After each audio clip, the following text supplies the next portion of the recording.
So before we get into the video, I'm gonna go over a couple of things of events that have been happening. Because this video is gonna be kind of just broad and kind of walk through the issues with everything and some of the fixes, right? So my truck behind me here, about a week ago, leaving work I think it was like a Tuesday afternoon maybe, gave me a longer than normal crank to start. A little concerning, because the last time it did that, I ended up having to do standpipes and dummy plugs. Well, I have a spare set. I haven't troubleshot the truck yet. I'm about to in a little bit. So I left work. It gave me a longer than normal start, cold. And I was like, okay, that's a little concerning. The next morning, it spun over for a good minute before it finally popped off. I was like, yeah, I'm not taking it anymore, right? So I hurried up, swapped everything out of the truck to the car that I need to take to work. Started driving the RSX back and forth to work. Well, I was off. I drove it Wednesday and Thursday of that week, and then I went to drive it that next Monday because I was off of work. I had somewhere to be at, and as soon as I cranked the car, idled for a second just fine. It started idling rough, having a mist to it, and the check engine light was flashing at me. I drove to my wife's work, which ain't far from where we live, and swapped vehicles with her real quick. She don't drive my car. She had stuff to do that later that afternoon at work, so she was staying late anyways. So it was a no harm, no foul thing. Well, drove the car back home, still missing like crazy. I don't know if I messed with it that next day or if I waited a few days to mess with it. I finally pulled it in the shop, started pulled the codes that says misfire on cylinder 3. Now I'm gonna walk y'all through everything I looked at and did in a minute. But needless to say, when I pulled the coil pack out, it was soaking wet with coolant. And the plug had coolant built up all around in the bottom. I pulled the plug out, it was wet. I was like, no, this ain't good. Anyways, let's go back to the truck. So ultimately I had to end up borrowing a vehicle because everything I owned was broke at this point. So I got home one afternoon and I decided to check something just out of curiosity. Right here is your ICP sensor on these 04.5 to 06 trucks. Well, I don't know if you can tell in the video, and I see that little wet sheen right there. It kind of tells me that I'm getting oil through the sensor. The seals in the sensor are failing and my plug is wet. So I ordered a new plug. Oh, not a new plug. I ordered an entire new sensor, which came with a new plug. That's gonna be the first thing I do. I'm gonna crank the truck and check it out after I change this sensor out. The new plug, the wire colors are not exactly right. So I'm gonna have to look that up and see what goes where. And the new sensor. So let me get that old sensor off real quick. I got the ICP off. I don't know if y'all could tell. You can tell it looks like there's residue down inside the plug. Inside the sensor. It tells me that there's oil getting in there. So I ended up cutting those pink crimps off and I put some of them solder connections on there. What I ended up doing to make sure I had the wires right was I cut some of this off and then I just kind of matched it up from there. And so like the blue wire went to this green colored one, and then if you flipped it up like this, the red wire went to this one, and the red wire on the new plug went to this one, the black wire went to this one. Looking at the layout on the back right here, so y'all can kind of see. So I'm gonna put the new sensor in, tighten it up, and we're gonna try cranking the truck, see if this helps the starting at all.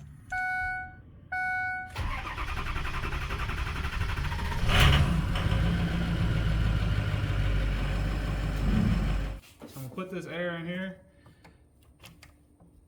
So right before I put air to it,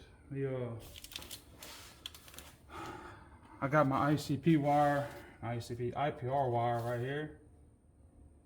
That should be commanding the IPR shut.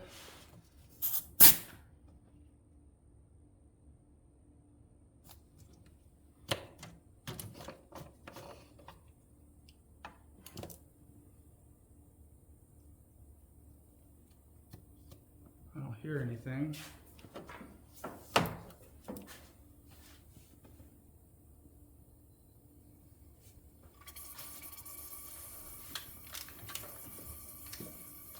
Oh, we got a leak on that side. I'm not gonna take out through all this again because I got that other video, but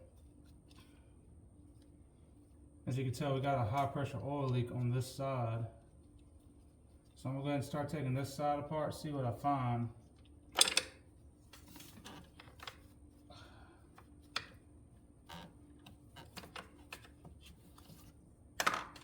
Because last time I did this, I did standpipes and dummy plugs on both sides. If I remember right, I don't think I found anything wrong with the driver's side. It was just this passenger side. So, just like this time, passenger side got a problem. Yeah, I just wanted to share this with y'all because last time I didn't show the diagnostic part of this, and I figured it'd be worth showing. I went and pulled the rear, the standpipe, the upper part of the standpipe out, and here it is. It looked good other than the backup ring was broke right there. But the O-rings all look good, which where it goes inside of the standpipe right here. My thought was, okay, I really don't see, I couldn't get the lower part of the standpipe out. So I was like, well, you know, I have a whole nother set. Let me just throw the upper half from the new set in there, and I'll redo the air test and see what I'm getting. So I did it. Man, it was pouring air out that back port so bad. I was like, man, let me pull it all back apart. So I pulled it all back apart, and the lower O-ring was busted. That doesn't typically break. So I got that other set over there. I'm going to change everything on this side, and I'm going to put the truck back together because I'm not getting any air leak from the driver's side. Because I really don't think it's necessary for me to take that side apart. Because I think, if I remember right, let's go look at the old ones. So these are the standpipes and dummy plugs I pulled out last time.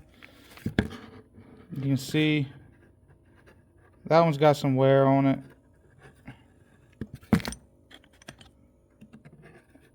And so does that one. Alright. But the lower O-rings are all perfect.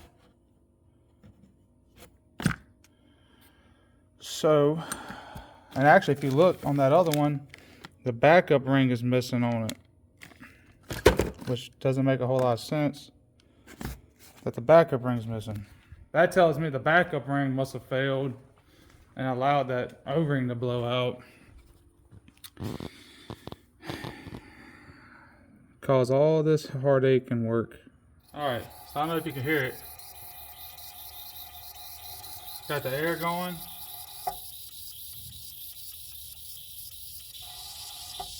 Close the HPO and we're good.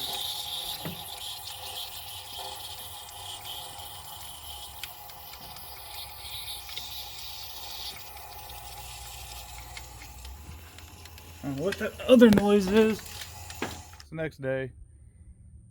Forgot to do a follow-up on the truck. It's good to go now.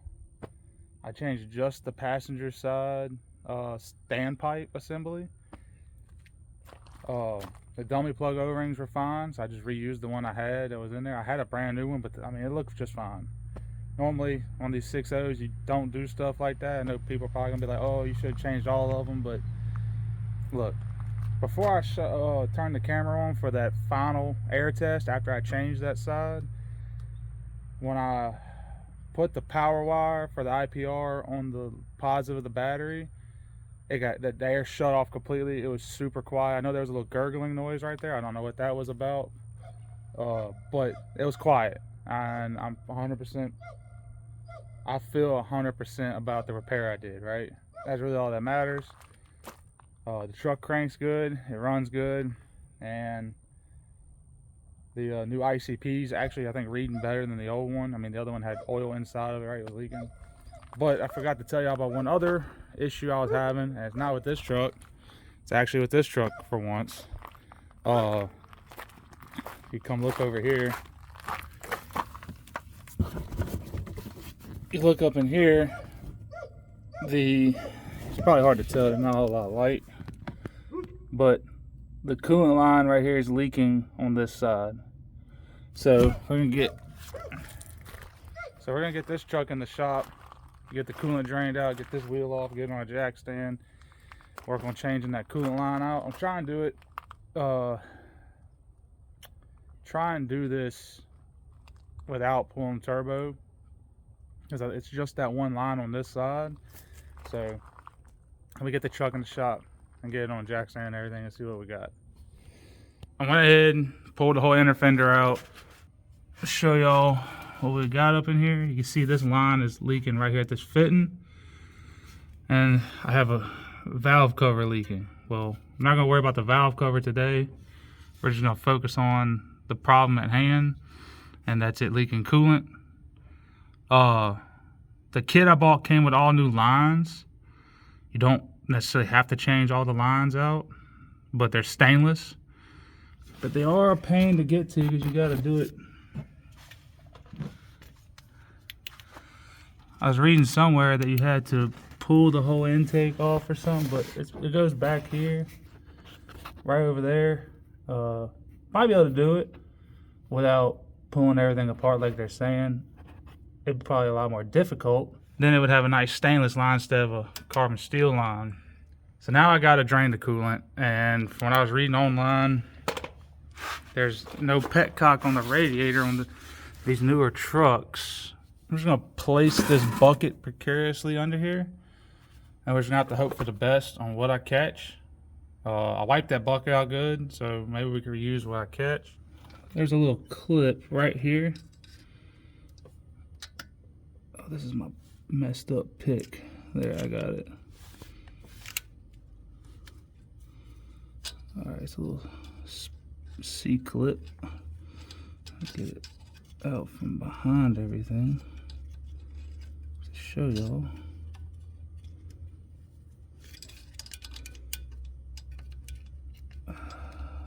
Come on.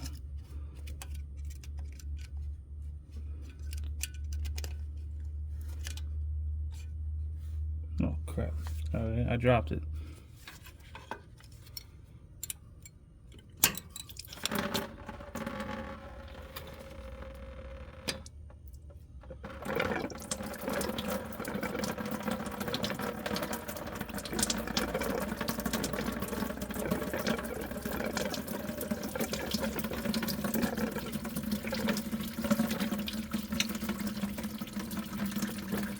That's working out pretty good, letting it just go into the bucket. It quit draining. I went ahead and pulled the fitting out.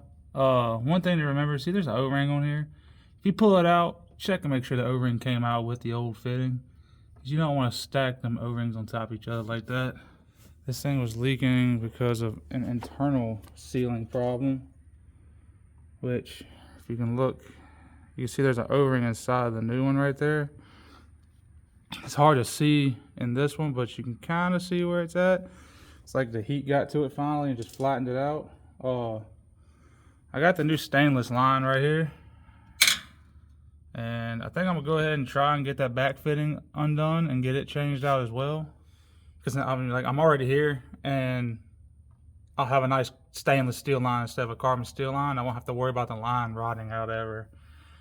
Y'all can't see any of that when I'm doing back there. I can't even barely see what I'm doing, but I'm gonna get back with y'all whenever I get the line changed out, if I am able to. I was able to get the old line out and get the other fitting out. Let me show y'all. Y'all can really see that or not down there. That O-ring is pretty flat in there. That rides on the pipe right there. I really didn't feel comfortable leaving this fitting in here and me disturbing this pipe like I was doing. So now I'm gonna go grab another one of these and grab some grease to lubricate the O-rings and start putting all that back together.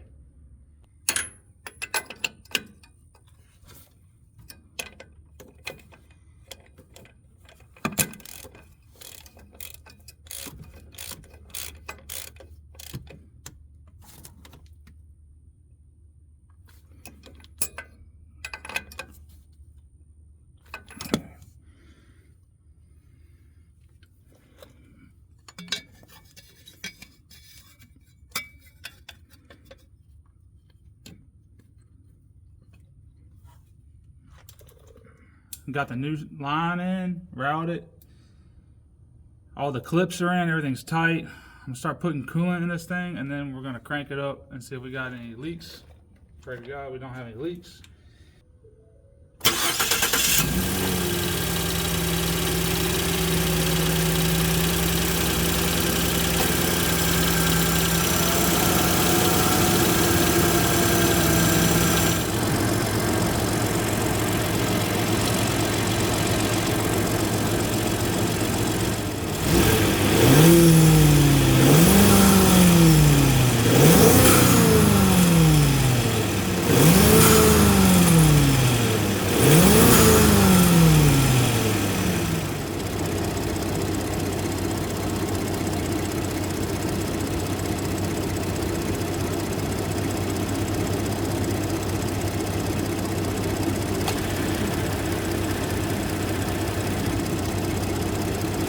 I'm gonna call this good. I'm gonna throw this fender liner and this tire back on it. I'm gonna back it out. I'm gonna let it idle over in the driveway so it gets up to operating temp. Make sure I don't see any more leaks, and make sure that the coolant reservoir is full.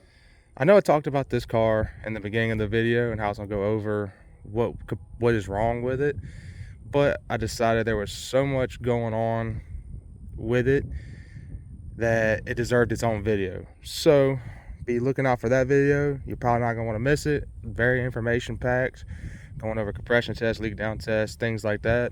So in the meantime, if you liked the video, hit that like and subscribe button, drop a comment down below, and help a brother out. Let's bump them subscriber numbers up. You know, I'm thinking of like 114, 115 rolling into 2025 right now, and let's try to hit 1,000 by summer maybe. You know, I feel like that's reasonable. Anyways, appreciate y'all watching.